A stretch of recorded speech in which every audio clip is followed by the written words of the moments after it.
Queridos estudiantes, yo soy la profesora Carla Ramos y las clases pasadas estuvimos hablando sobre el caso de desplazamiento de lenguas. Y para esta sesión he decidido presentarles un caso que para mí es muy interesante por las características que tiene. Entonces, les voy a mostrar la pantalla. No sé si ustedes han escuchado hablar antes de los alemanes del Volga. ¿Alguna vez escucharon ese término? ¿No? No, para mí es nuevo, profesora. Bien, veamos de qué se trata. Primero tenemos que ubicarnos, ¿verdad? Temporalmente y ubicarnos también en el espacio. Entonces vean que allí les estoy mostrando el Sacro Imperio Romano Germánico, ¿verdad? Que se fundó en el 962, desapareció en 1806. Entonces estamos hablando de esa época, cuando existía el Sacro Imperio Romano Germánico y no lo que hoy conocemos como Alemania, ¿de acuerdo? Este Sacro Imperio Romano Germánico estaba constituido por diferentes principados, por ducados, por condados, por señoríos, era un montón de pedacitos de tierra unidos, ¿verdad? Y vean cómo ahí vemos en la imagen cómo va ampliándose ese territorio, se va disminuyendo, ¿verdad? Conforme pasa el tiempo. Y aquí tenemos esta idea, ¿verdad? De condados, de piecitas, de señoríos, ¿verdad? Todos unidos que formaban ese gran Sacro Imperio. Bien. Y a este Sacro Imperio Romano Germánico se le conoce como el Primer Reich. Ustedes probablemente han escuchado el Tercer Reich, ¿verdad? Por Hitler. Bueno, este es el Primer Reich, entonces. Muy bien. Entonces tendríamos que tener claro, ¿verdad?, que existieron después de estos otros periodos, ¿verdad? Si el Sacro Imperio Romano se disolvió en 1806, pues después lo que tuvimos fue la Confederación Germánica, que fue de 1815 a 1866. Después tenemos la unificación alemana, 1866 a 1871. Luego tenemos el Imperio Alemán, que sería el Segundo Reich. Luego tenemos la República de Weimar y luego tenemos la Alemania nazi del Tercer Reich, ¿verdad? Entonces eso es para que ustedes vean que todo esto cambió de nombres, cambió de época, cambió de sistema, ¿verdad? Con el pasar del tiempo. Pero bueno, nosotros nos vamos a ubicar en el Sacro Imperio Romano. Muy bien. Denominaciones comunes para esta población de las que les voy a hablar. Esto es un grupo étnico que se les conoce como alemanes, se les conoce como ruso-alemanes, también se les ha llamado alemanes de Rusia, Volga-Deutsche, alemanes del Volga. Esos son nombres posibles. Y lo que importa acá es que se comportaron como comunidades atípicamente conservadoras. Y esto fue su gran fortaleza, desde el punto de vista lingüístico, ¿verdad? Y cultural, que es el que a nosotros nos interesa. Vean que aquí, bueno, estamos viendo la puerta de Brandeburgo, ¿verdad? De Alemania, de Brandenburgo. Y aquí lo que les muestro es el río Volga congelado. Entonces tenemos que ubicarnos en dos países, Alemania y Rusia. El río Volga es un río sumamente grande, ¿verdad? Y entonces imaginarse que un río se pueda congelar, eso significa que el frío es realmente eh, profundo, ¿verdad? Fuerte. Bien. La pregunta que surge aquí, bueno, ¿qué pasa con un grupo de alemanes? Porque un grupo de alemanes tiene que salir de Alemania e irse a otro país.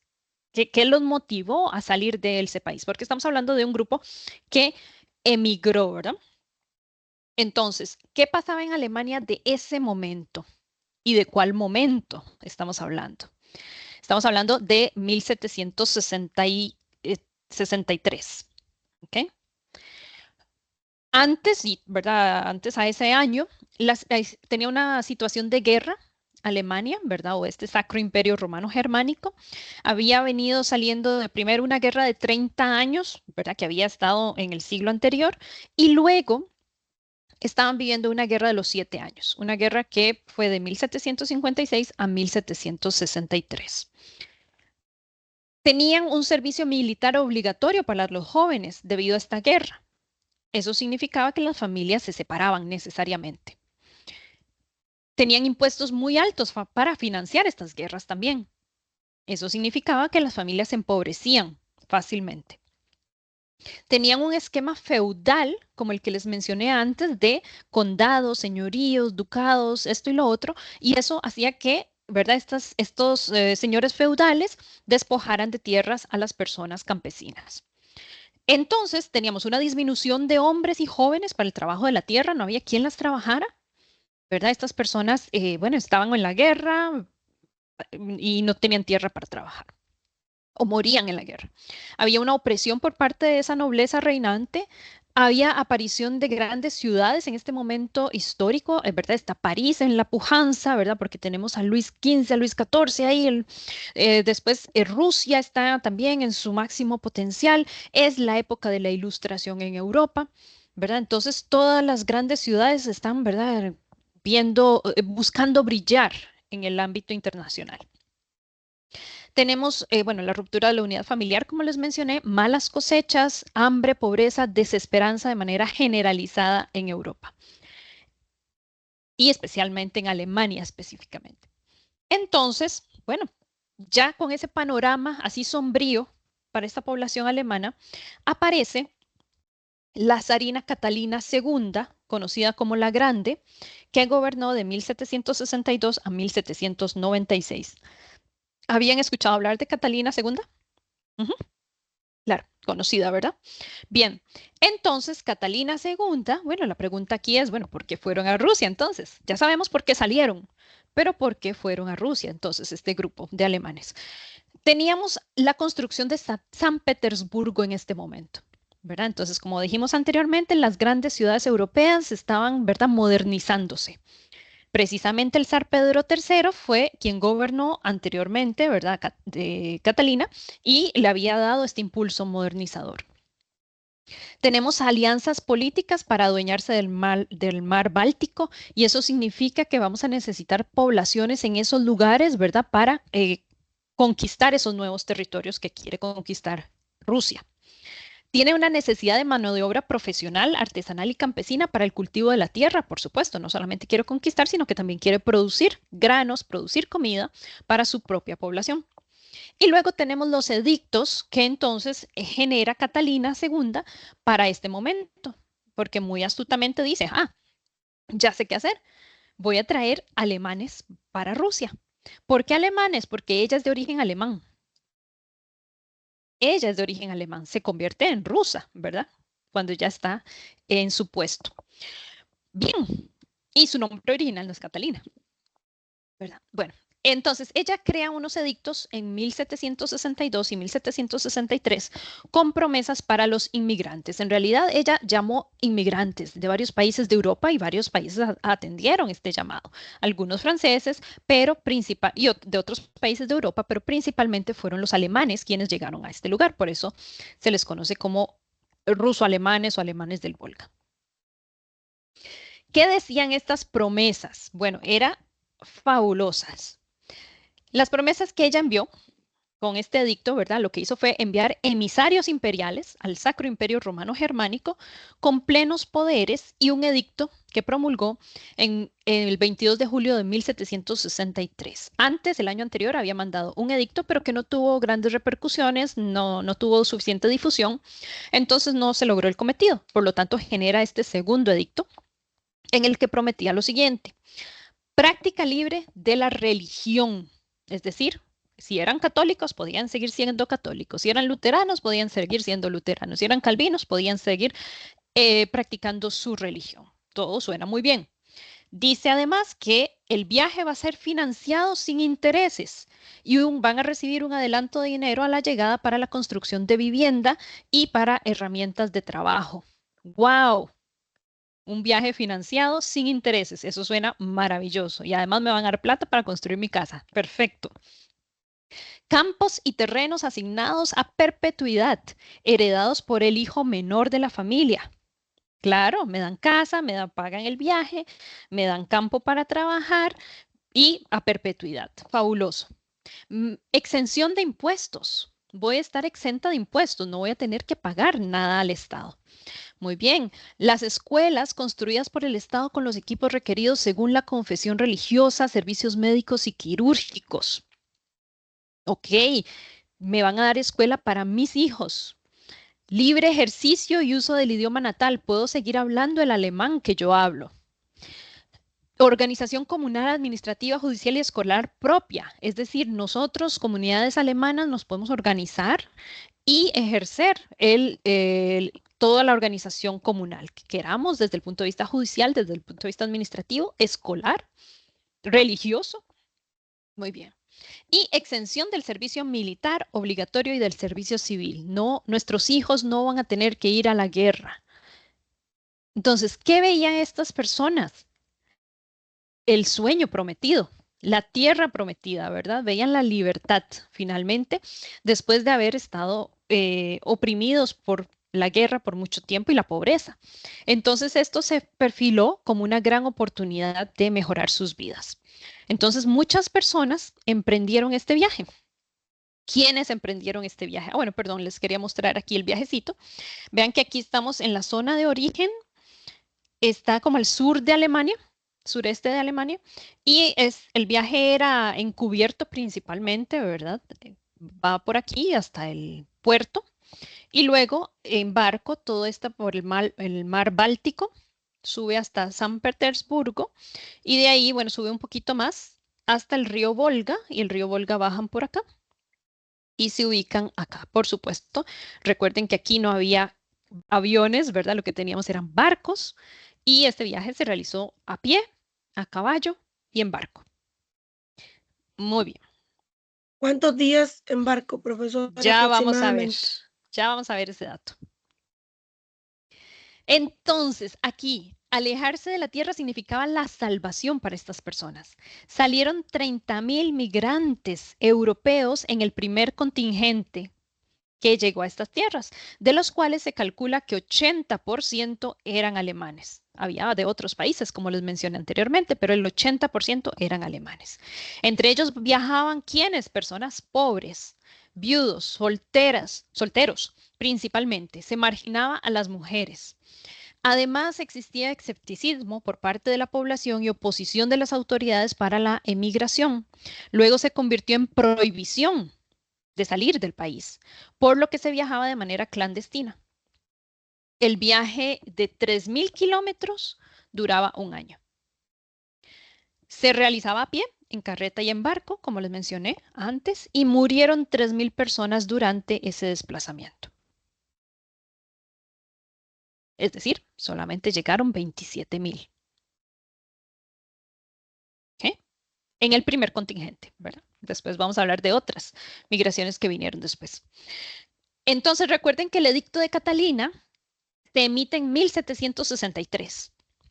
La primera población se funda en 1764, justamente un año después de haber emprendido el viaje, ¿verdad? Este lugar se llama Dobrinka, en la margen oeste del río Volga. Este es el río Volga, vean la inmensidad de río. Y vean que a un lado dice Bergseite. Berg en alemán significa montaña, significa el lado de la montaña, Bergseite. Wiesenseite significa el lado de la pradera. Vean que es más llano al otro lado. Entonces, Dobrinka se ubicó en el Bergseite, en la parte alta. ¿Por qué esto va a ser importante? Porque la parte del Wiesenseite se inundaba cuando venía la primavera. Cuando ese río se descongelaba, todo el agua, ¿verdad? Que bajaba, pues inundaba el Wiesenseite. Entonces ahí no era conveniente establecer poblaciones, sino en el Bergseite. ¿Okay? Bien. Luego, hasta 1767 se fundaron 104 colonias iniciales en la margen oeste y este, en las dos. Vean que de ese primer contingente que salió, después fueron llegando más y más, ¿verdad? Porque estamos hablando de terrenos que necesitaban ser colonizados o que querían ser colonizados, que son extensiones enormes de kilómetros y kilómetros y kilómetros, ¿verdad? Entonces, 27.000 personas no es suficiente, había que traer mucha más. Entonces, siguen llegando contingentes y siguen llegando contingentes en los años siguientes. Vean acá, este es el mapa un poquito de cómo se van estableciendo las colonias. Aquí hay una que es Saratov, que es muy importante, es una de las madres, igual que Dobrinka, vean Dobrinka aquí abajo. Pero vemos que está el Bergseite y el Wiesenseite, ¿verdad? De los dos lados del río. Vean bien el mapa, vean algunas colonias, ¿verdad? Que se van estableciendo por ahí. Bien. Las colonias se organizaron, vean qué interesante este dato, se organizaron por confesión religiosa y no por ciudad de origen. Esto significó la convergencia de dialectos del alemán en una misma colonia, provocando un diálogo políglota. Y esto es, desde el punto de vista de la lingüística, lo que a nosotros nos interesa muchísimo. Entonces, vean que podía ser católico, pongamos un ejemplo de Costa Rica, ¿verdad? Obviamente guardando las, las distancias con un país tan grande y tan diverso como Alemania. Pero supongamos que, no sé, Anthony es de Guanacaste y es, no sé, judío, ¿sí? Raquel de Limón y es católica. Y no sé, Mariela es de Punta Arenas y tiene eh, otra religión, ¿no? Entonces se van haciendo, ¿verdad? Diferentes poblados según la religión y no el lugar de origen, ¿verdad? Entonces no necesariamente todos los puntarenenses hubieran ido al mismo lugar de Mariela, ¿verdad? Entonces, eso es muy interesante. Y sabiendo, ¿verdad?, que Alemania tiene muchísimos dialectos, pues ahí lo que había era una convergencia de dialectos, ¿verdad? Del alemán. Se entendían entre ellos, claro que sí, pero eran dialectos del alemán distintos. Ya luego les voy a decir por qué esto es interesante también. Bueno, en 1772 y 1809 tenemos la expansión de 50 colonias más, es decir, esto siguió creciendo, vean que ya llevamos por 104 colonias, ahora 50 más. Muy bien. Entonces, del plan original que habíamos visto antes, vean ahora el mapa, cómo se va extendiendo por este lado norte. ¿Lo ven acá? Que no teníamos nada, ahora tenemos mucha población eh, y siempre a los lados de los ríos, ¿verdad? Por supuesto. De los primeros colonos, como les dije, habían muerto 7.000 en la primera década, por lo que se continuó con la atracción de más inmigrantes para la expansión de las colonias alemanas en ambas márgenes del río Volga. Ambas márgenes, eso también va a ser muy importante tenerlo en la mente. Recuerden el Bergseite y el Wiesenseite, ¿verdad? Uno plano y otro con montañita. Bueno.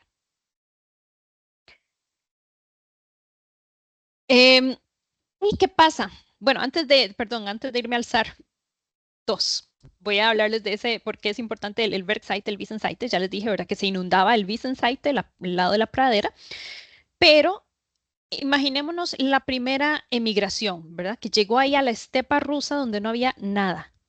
¿Verdad? Porque cuando estos colonos llegan, ¿verdad? Que se les había prometido A, B, C, D, E, F, adivinen qué de eso se cumplió.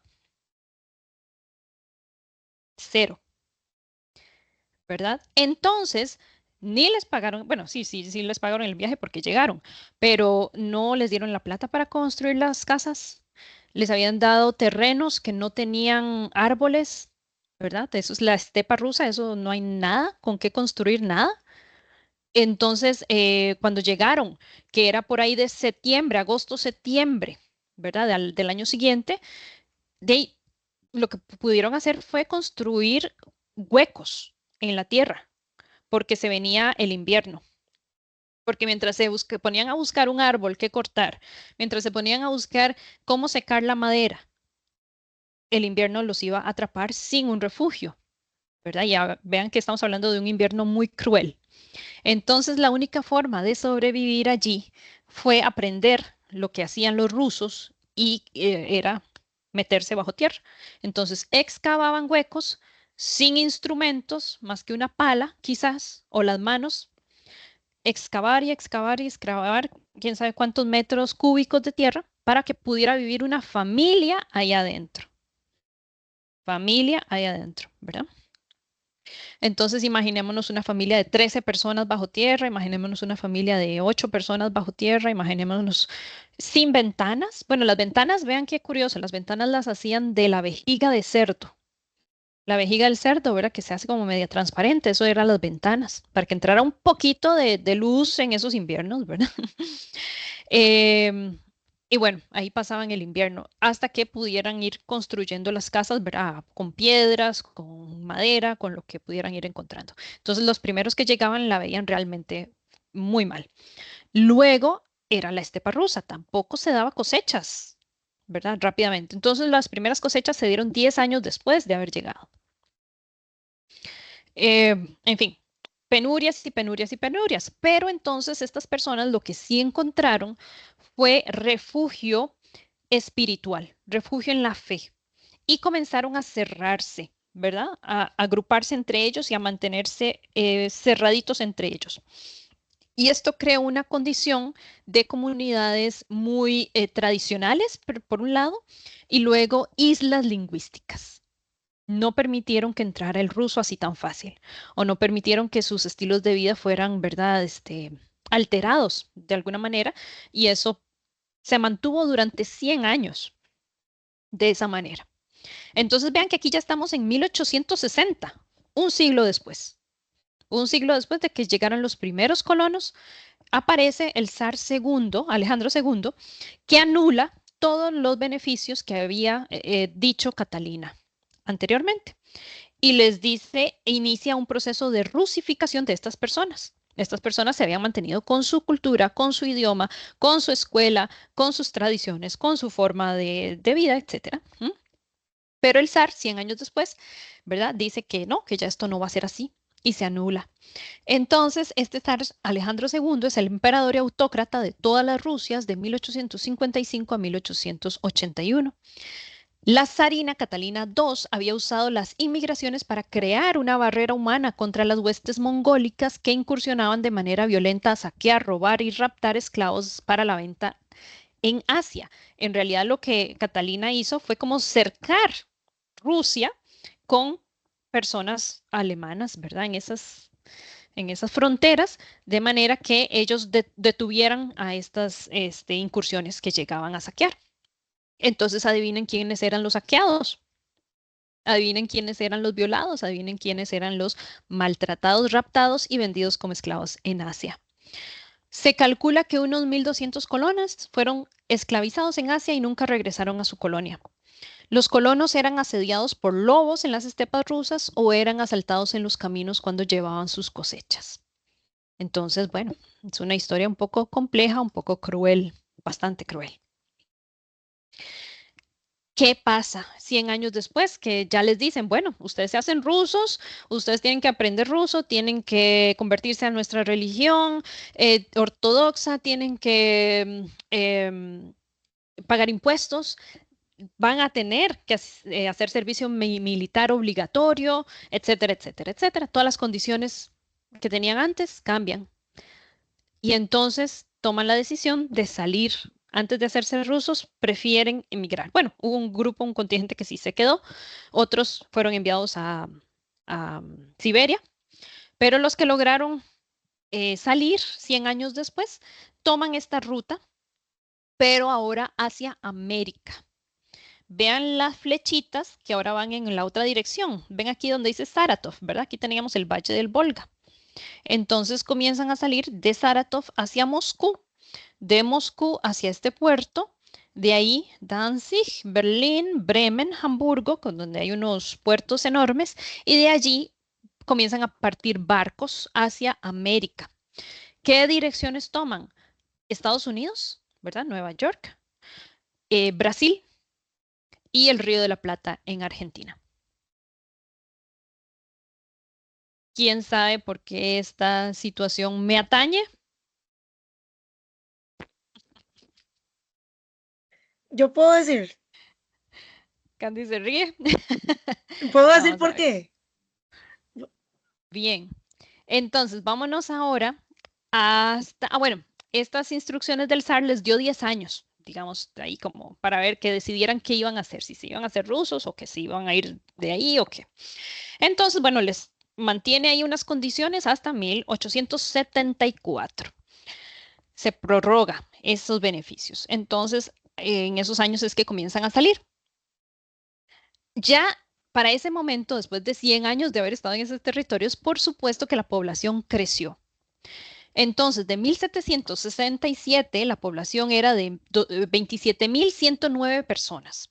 En 1816, la población era de 60.746 personas. En 1848 se contabilizaban 200.000 personas en ambas márgenes del río.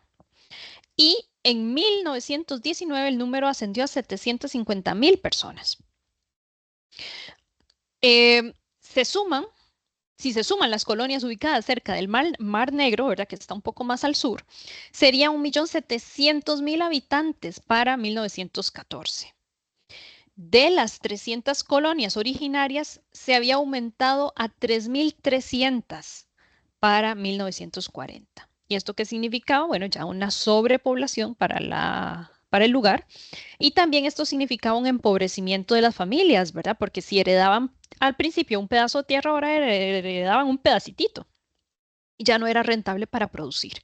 Por ejemplo, en el siglo XIX, un varón heredaba 16 hectáreas de terreno, pero a inicios del siglo XX heredaba 2,5 hectáreas en el Wiesenseite o 1,6 hectáreas en el Bergseite. Eso era muy poquito. No les permitía vivir. Entonces vean que pasó de 16 a 1, ¿verdad? Eso no era posible sostenerlo.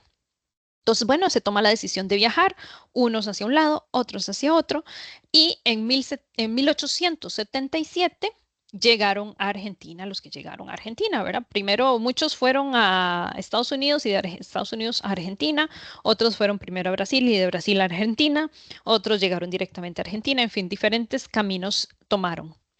Entonces, bueno, ya en Argentina, 1877 nos ubicamos allí. Vean que aquí está el Río de la Plata, ¿verdad?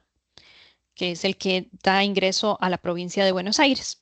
A partir de 1878, el puerto de entrada era Brasil o el Río de la Plata y se ubicaban al inicio en las provincias de Buenos Aires y Entre Ríos, que son las dos provincias que están justamente al lado del Río de la Plata, ¿verdad? O sí, las más cercanas al puerto del Río de la Plata.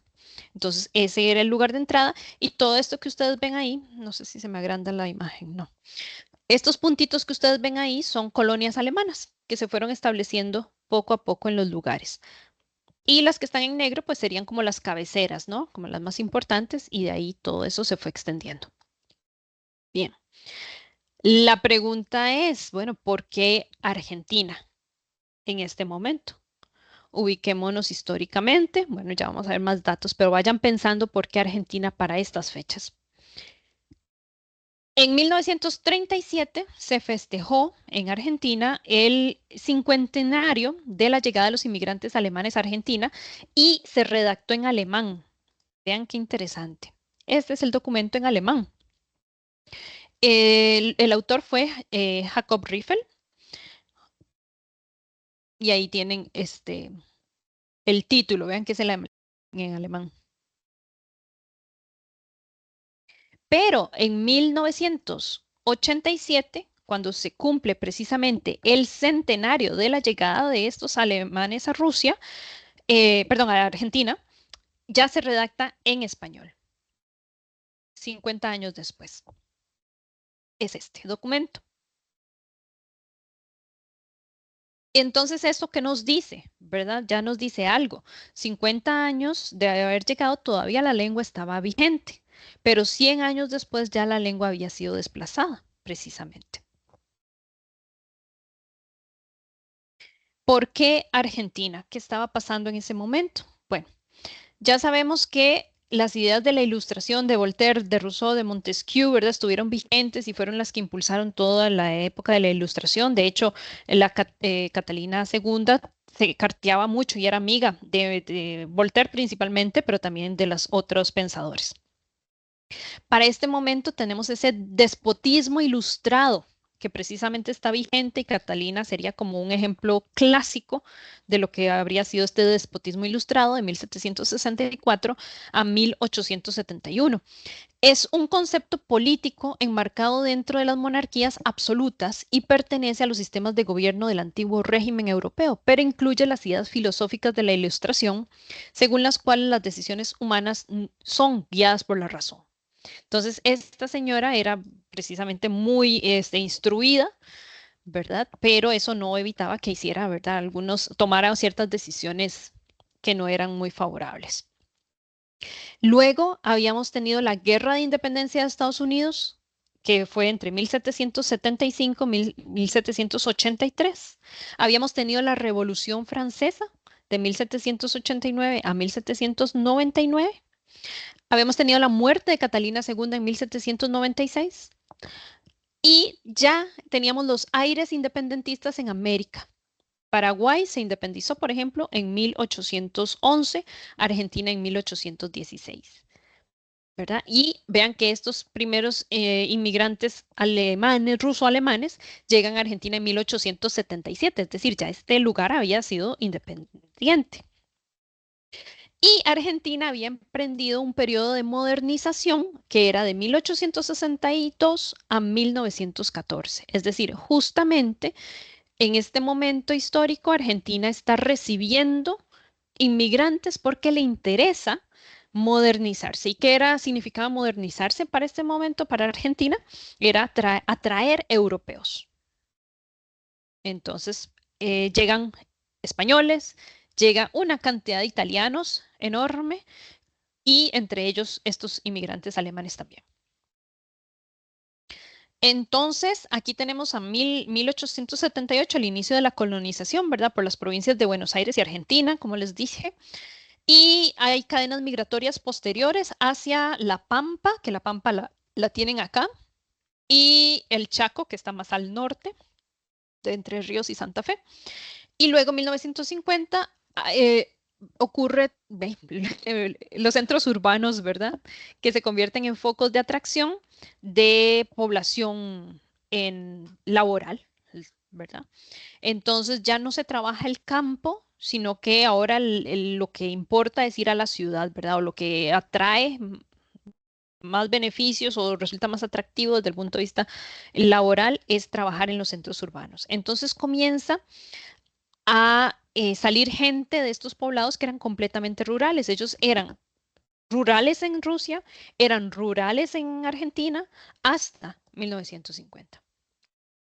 ¿Verdad? Trabajaron el campo, se dedicaron a la siembra de trigo en Argentina, por ejemplo, pero comienza esta atracción hacia centros urbanos y comienzan a salir otra vez a desmembrarse las familias un poquito.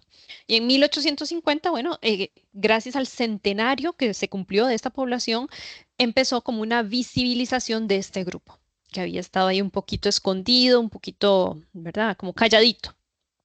No digo que marginado, porque no necesariamente estuvo marginado, pero sí como oculto, de alguna manera. Recuerden que ellos se comportaban como, ¿verdad? Muy tradicionales. Su forma de ser era como de cerrarse entre ellos. Entonces, ¿qué fue lo que pasó acá? Bueno, ¿qué llegó a Argentina? Llegó lo de Alemania, llegó la lengua alemana, llegó la religión, llegaron tradiciones alemanas, pero también llegó algo de Rusia. Llegó la planificación urbana que habían aprendido en Rusia, llegó una ampliación del dialecto, porque al final sí, el ruso atravesó este dialecto alemán y luego también se mezcló con temas hispánicos, ¿verdad? Y se amplió ese dialecto también desde un punto de vista hispánico. Y entonces tenemos una integración de tres o más culturas, ¿verdad? Allí.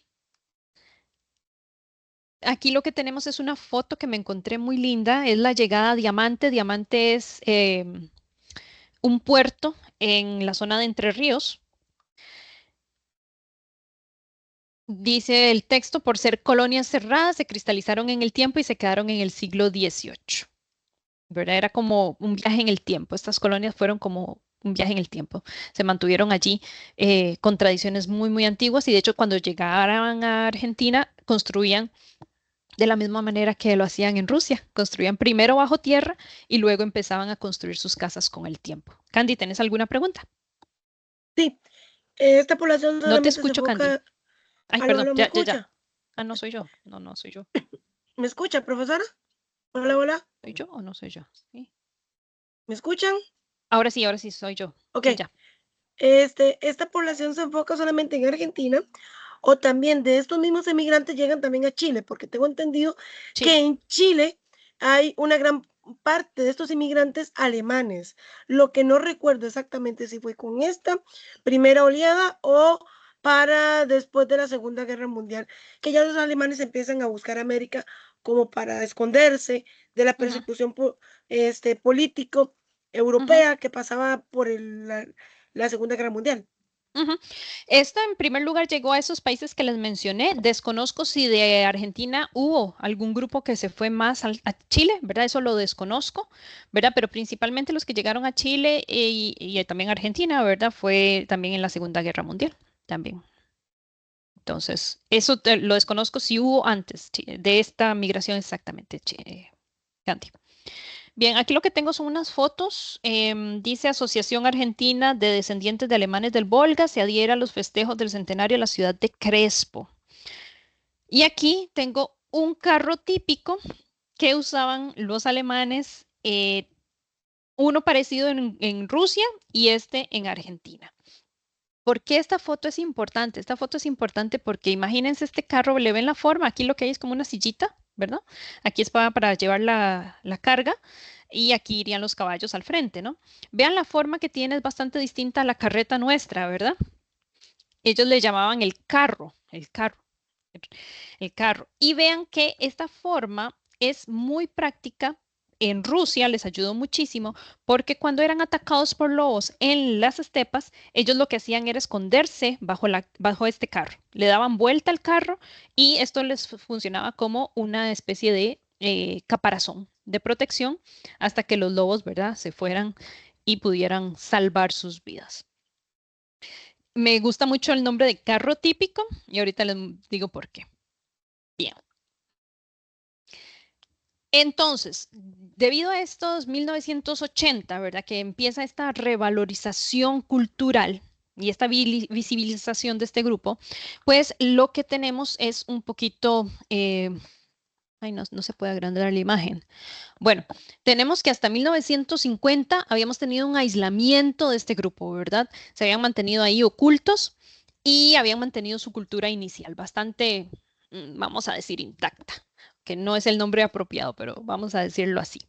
Luego, en 1950 hasta 1980, comienza esta integración de estos grupos, ¿verdad? Se abre, ya dejan de ser estas islas lingüísticas y estas islas culturales que fueron por 200 años y más bien se abren y comienza a mezclarse esta cultura con la hispánica y comienza a haber una discriminación de un grupo hacia otro, ¿verdad?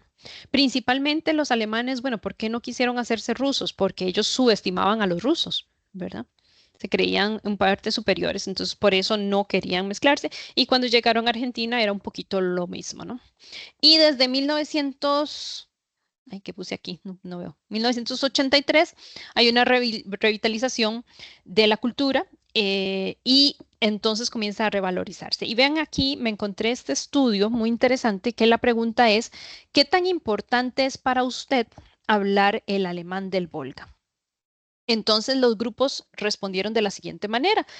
Los grupos jóvenes, ¿verdad? Dijeron en un 20% que era muy importante. El grupo de los adultos jóvenes dijo que un 20% sí. Los de edad media dijeron que sí, 34%. Y los más viejitos, perdón, los más viejitos un 20% y los más jóvenes un 26%. Entonces, en realidad no hay nadie que dijera que no. Para todos ellos es importante hablar el alemán del Volga. Muy bien. Recuerdan lo de las actitudes lingüísticas que habíamos hablado, ¿verdad? Esto es actitud lingüística precisamente allí. Otra pregunta que se les hizo, ¿verdad? ¿Cuáles son las razones, ¿verdad? Por las cuales usted quisiera hablar su idioma o quiere mantener su idioma? Bueno, porque es mi herencia, la razón número uno. Recuerdan también las actitudes lingüísticas, ¿verdad? Esto es una herencia, una filiación o sí, un dialecto por filiación.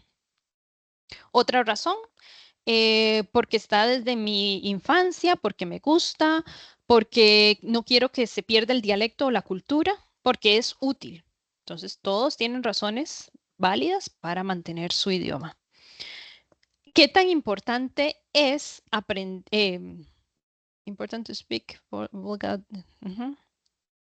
bueno, ¿qué tan importante es yo hablo o hablarlo eventualmente, ¿verdad?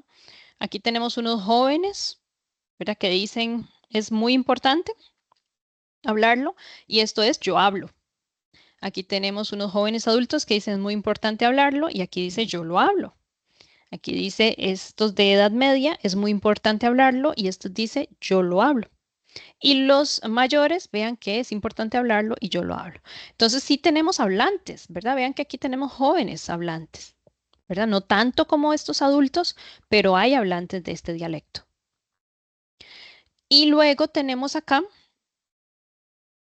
em, bueno, ¿cuánto asisten a las eventos tradicionales de la comunidad culturales?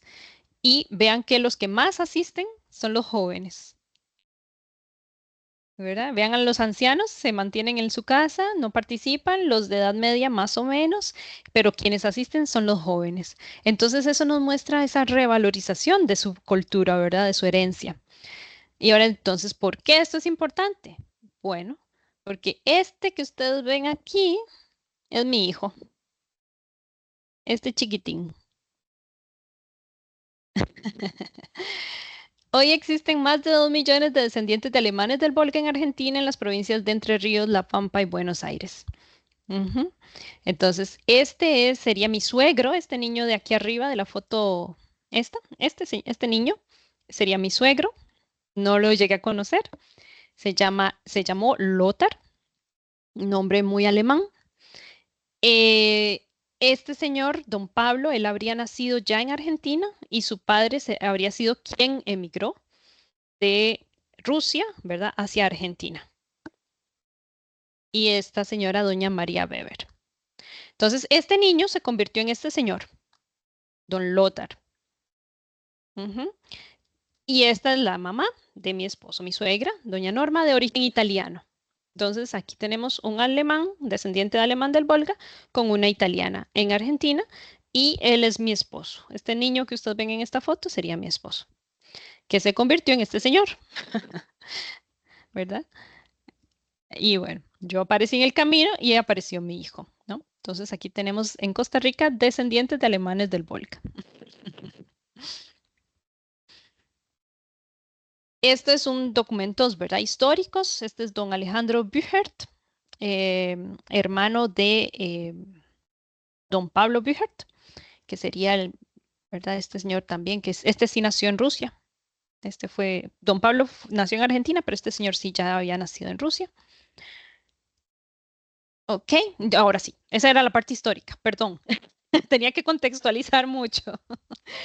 Vámonos a la parte lingüística que nos importa. Porque me han escuchado hablar del dialecto de alemán del Volga, ¿verdad? Pero entonces, ¿qué es un dialecto, verdad? Un dialecto sería una variante lingüística con un techo que lo cubre, en este caso el alemán, ¿verdad? Ese alemán, que sería el techo, ¿verdad? O el español, nosotros hablaríamos de español y todos los dialectos del español, ¿verdad? Entonces tendríamos el alemán y esta variante sería un dialecto del alemán. Entonces el término dialecto tiene al menos 3 acepciones alusivas a los geográficos, ¿verdad? Los macrodialectos, regionales, microdialectos y sociales, los sociolectos. Esto ya ustedes lo saben. ¿Qué es el dialecto alemán del Volga? Entonces sería una variante del Hochdeutsch o del alto alemán, llevados a Rusia por las migraciones alemanes y que se comportaron como islas lingüísticas hasta el siglo XX. Estas personas mantuvieron su idioma durante 200 años. Y por eso cuando yo les digo que se cristalizó en el tiempo, es porque este idioma mostraba características de 2 siglos atrás que no mostraba el Hochdeutsch, por ejemplo. ¿Verdad? El alemán de Alemania tuvo un desarrollo muy distinto del que tuvo el alemán, este alemán del Volga, ¿verdad? Porque estuvieron aislados. No tuvieron contacto entre sí. Una vez que se separaron, se separaron. Y bueno, esa característica de que este grupo se mantuviera así hermético, ¿verdad? Mantuvo esas características ahí como cristalizadas en el tiempo. Muy bien. Pero que sí hubo, tenemos que recordar que había interferencias y había préstamos. Bueno, más bien préstamos, pero hay que distinguir entre interferencias y préstamos. Interferencias lingüísticas, ¿verdad? Las interferencias lingüísticas van a ser un fenómeno temporal. Y esto es importante que lo tengan claro, ¿verdad? Porque es la diferencia principal con respecto a un préstamo lingüístico. Un préstamo lingüístico se mantiene en el tiempo. Una interferencia es temporal, es un circunstancial, ¿verdad? Y ocurre cuando el hablante de dos o más lenguas deja que las estructuras o características de una lengua influyan en otra. Y esto puede ser una mezcla o confusión momentánea debido al bilingüismo, la falta de dominio de una lengua o el contacto entre lenguas, ¿verdad? Es como el típico, se me olvidó la palabra y la usamos en tal idioma y la ponemos ahí y ya. Pero fue en ese momento, fue circunstancial. Eso es una interferencia, ¿verdad? Lingüística. Bueno, estos son préstamos. Y los préstamos, por el contrario, entonces van a ser palabras, expresiones, incluso estructuras que una lengua toma de otra de forma permanente. Y es porque así lo queremos. El famoso OK que usamos nosotros, ¿verdad? Eso es un préstamo, ¿verdad? Ya es un préstamo permanente. Eso no significa que se nos está olvidando nada. Significa que ya está consolidado en nuestro español, por ejemplo. Ir de manera permanente incorporándola a su léxico de estructura. Los préstamos se adoptan debido a la necesidad de nombrar conceptos nuevos o por la influencia cultural de la lengua prestadora. Y hay que diferenciar tres tipos de préstamos o tres categorías de préstamos, ¿verdad? Que tendríamos los loan words, que serían préstamos no adaptados, es decir, tomamos la palabra tal cual, así como suena, ¿verdad? Vamos a ver qué tenemos así. Bueno, aquí tengo unos ejemplos. Los loan blends serían préstamos con adaptación fonética, morfológica o compuestos híbridos, ¿verdad? Ya le hacemos algún arreglo parecido, lo españolizaríamos de alguna manera, ¿verdad? Para nuestro caso. Y los loan shifts, que serían los préstamos semánticos. Entonces, veamos aquí unos ejemplos. Para el caso que estamos estudiando. Préstamos del ruso, que sí, ¿verdad? Atravesaron a la lengua. Tenemos el préstamo no adaptado, Semlianki. Semlianki, así tal cual, sería lo que ellos construían al inicio al llegar a Rusia. Esas fosas de las que les hablé se llamarían Seliamki, que sería el nombre propio ruso. Entonces no se le cambió, sino que así se le nombró y ya. Luego tuvimos préstamos con adaptación fonética y morfológica o compuestos híbridos, que aquí tenemos una muy interesante, que es Gadatze Fare. Fare es del alemán, pero Gadatze no, eso es ruso. Entonces ahí que tenemos un compuesto híbrido y esto es un verbo que significa dar un paseo con una Rusen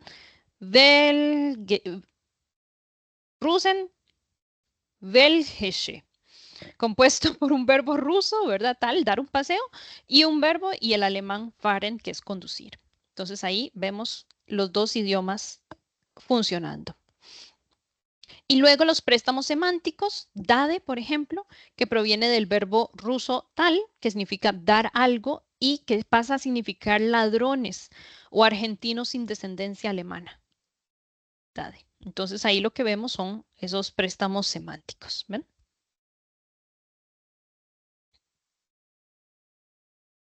Esa dade uno diría, bueno, ¿por qué pasó dade a significar ladrones si significa dar algo? ¿Verdad? Bueno, parece que eran cuando llegaban a cobrar los impuestos, ¿verdad? Entonces decían dade, dade, dade, ¿verdad? Entonces, y que ahí llegaban a robarles, ¿verdad? De alguna manera. Y después se traslada a argentinos sin descendencia alemana. Bien. ¿Cuáles son características del dialecto alemán del Volga? Tiene creaciones de terminología propias y nuevas de Argentina o del Volga. Tiene incorporación de términos rusos y españoles, ¿verdad? Que son préstamos del idioma techo en este momento, ¿verdad? El español en Argentina sería la lengua techo y ellos están allí ubicados, ¿verdad? Entonces, claro, la lengua techo comienza a penetrar. Interferencias lingüísticas en la gramática y la sintaxis. Incorporación alemanizada o directa de palabras españolas. Incorporación de arcaísmos, ¿verdad? Como les dije, fue una lengua fosilizada por 200 años. No coinización de los dialectos, pero sí convergencia intralingüal en las colonias. Esto de coinización, recuerdan que yo les hablé de ese diálogo políglota entre dialectos. Bueno, no ocurrió la coinización. La coinización hubiera sido estandarizar todos los dialectos, ¿verdad? En vez de que hubiera muchos, era que se creara uno solo a partir de esos muchos. Bueno, eso nunca pasó. Se mantuvo siempre siendo muchos. Entonces, muchos dialectos en Rusia, llegaron muchos dialectos a Argentina que se mantuvieron, ¿verdad? Entonces, cuando hablamos del dialecto alemán del Volga, en realidad deberíamos estar hablando de dialectos de alemán del Volga, porque se mantuvieron sin coinización, sin estandarización. Bien. El ejemplo de arcaísmos y formas dialectales alemanas. Aquí tenemos unos ejemplos. Mame sería mamá. En alemán estándar es Mutter. Dade sería papá. En alemán estándar es Vater. Entonces ahí vemos la diferencia. Vater significa abuelo en este dialecto. En alemán moderno es Großvater. Mutter, abuela. En alemán es Großmutter. Geschwister, hermanas, es la forma plural antigua de Schwester. Vean ahí que tenemos un arcaísmo. En alemán se dice Schwestern, mientras que Geschwister equivale a hermanos y hermanas. Gebrüder sería hermanos, otra vez la forma plural antigua de Bruder, que en alemán es Bruder. Mientras que Gebrüder se suele usar para contextos de empresa familiar.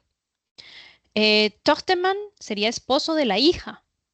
Tochtermann es el yerno, ¿verdad? En alemán se dice Schwiegersohn.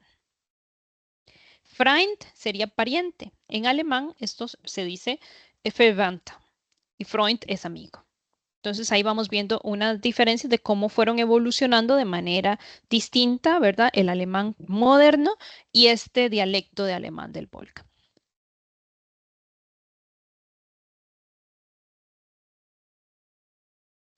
También muestra creaciones innovadoras, ¿verdad? Vean que ellos se fueron cuando no existía la locomotora, no existía ¿verdad? El avión, no existía un montón de creaciones que después aparecieron. Entonces, lo que en alemán hubiera sido el fotógrafo, que se dice Fotograf, pues ellos se les ocurrió llamarlo Abnehmer. Abnehmer, que sería el que toma una foto. Bueno, el que toma, ni siquiera el que toma una foto, ese es el que toma, Abnehmer. Después, la cámara, ¿cómo le habríamos de llamar entonces a ese aparato que apareció en sus vidas, que en alemán se le llamó cámara o, ¿verdad? Cámara o fotoaparat. Bueno, a ellos se les ocurrió llamarle Abnehmerding. Ding es cosa, ¿verdad? Como thing en inglés. Ding. Entonces, Abnehmding. Cosa para tomar una foto. Después apareció algo que ellos tal vez no conocían tanto, bueno, el chaleco, ¿verdad? Bueno, sí lo debieron conocer, que en alemán es West, ¿verdad? Y ellos le llamaron Brustlappe, como trapo para el pecho. Sería la traducción exacta, que sería el chaleco. Apareció la silla de ruedas, ¿verdad? Y eso en alemán estándar se le dice Rollstuhl. Ellos se les ocurrió llamarle Fahrstuhl, silla para viajar, ¿verdad? Porque Fahrstuhl en alemán es ascensor. Luego apareció el armonio o el órgano, ¿verdad? De las iglesias. Entonces en alemán eso se dice Harmonium, pero a ellos se les ocurrió llamarle Fußharmonium o Fußorgel, órgano con pedales o órgano para los pies. Luego tenemos más creaciones innovadoras. Esta es muy bonita. Briefsack sería la bolsa para la carta. Eso es el sobre, ¿verdad? Que en alemán se le dice Umschlag. Aquí tenemos, esta es también muy linda, el perfume. El perfume, ¿verdad? Que en alemán toma la palabra del francés, ¿verdad? Que se le llama parfum. Pero ellos decidieron llamarle Riechwasser, agua que huele. Después tenemos aquí una que es interesante, ¿verdad? En el prostíbulo. En alemán, esto se habría dicho Freudenhaus, casa de la alegría. Perdón, Freudenhaus, casa de la alegría. Freud es alegría, casa de la alegría. Y ellos le llamaron Puppenhäuser, casita de muñecas. Luego aquí el ventilador, en alemán, ventilator. Ellos le llamaron Windmacher, el hacedor de viento. Esta, literalmente, ¿verdad? Sich schreibe es apellidarse, se traduce como apellidarse, pero literalmente significa escribirse. Otras creaciones innovadoras. Fireshift, barco de fuego, significaría el barco a vapor. Firewagen sería la locomotora. Fire es fuego, ¿verdad? Fireshift, Firewagen. Treadwagen, carro para pedalear, sería la bicicleta, que en alemán estándar se le dice Fahrrad. Luftschiff, nave aérea, avión. Flugzeug, ¿verdad? El Luftschiff sería más un equivalente en alemán estándar a lo que es el Zeppelin. Ellos le llamaron así, pero en alemán se le dice al avión Flugzeug. Alemán estándar, alemán moderno. Y los rusismos que pasaron, bueno, bline, panqueques, kalach o gasa de pan, pirog, mucho pirog, empanada, significa en ruso. Kesen Wagerenik, Kese sería queso en alemán y Varenik sería tortellini, una mezcla y una composición ruso-alemán. Krautpirog, kraut, repollo y pirog, empanada. A partir del español, aviciere, vean que ahí notamos la influencia española, ¿verdad? Que en alemán sería benachrichtigen. Entonces es otra palabra completamente distinta. Luego, bombach, la bombacha gaucha, ¿verdad? Este es el pantalón anchos. No sé si han visto los pantalones de los gauchos, ¿verdad? Que son pantalones anchos. Bueno, eso sería la bombach. Botel, botella, ¿verdad? Que en alemán se dice Flasche. Embargier, que en alemán, ¿verdad? Desembargar, ¿verdad? Y en alemán tiene otras palabras como abgeben. Caramelie, caramelos. Spaniard, sería el criollo. Pargate, que serían las alpargatas que utilizan los gauchos, las gauchas y los gauchos. Y calcos del español, vean qué lindas estas construcciones. Esto en alemán moderno no se diría así, ¿verdad? Esto es propiamente un calco de la estructura española. Es más kalt. Eso se traduce exactamente como en español hace frío, ¿verdad? El verbo hacer es más kalt. Es más warm, hace calor, que en alemán estándar no se diría así, se diría mir ist kalt, ¿verdad? O mir ist warm, tengo frío, tengo calor, ¿verdad? Es otra estructura. Oder es ist kalt, es ist warm. Y otra construcción, otro calco sería ich gebe gracie, doy gracias, que en alemán se dice ich danke, ¿verdad? Entonces ahí vemos la estructura del español. En resumen, la hibridez lingüística de los alemanes del Volga en Argentina refleja la identidad colectiva. La autopercepción de los miembros del grupo es también híbrida. La mayoría de ellos se sienten como argentinos de origen alemán del Volga.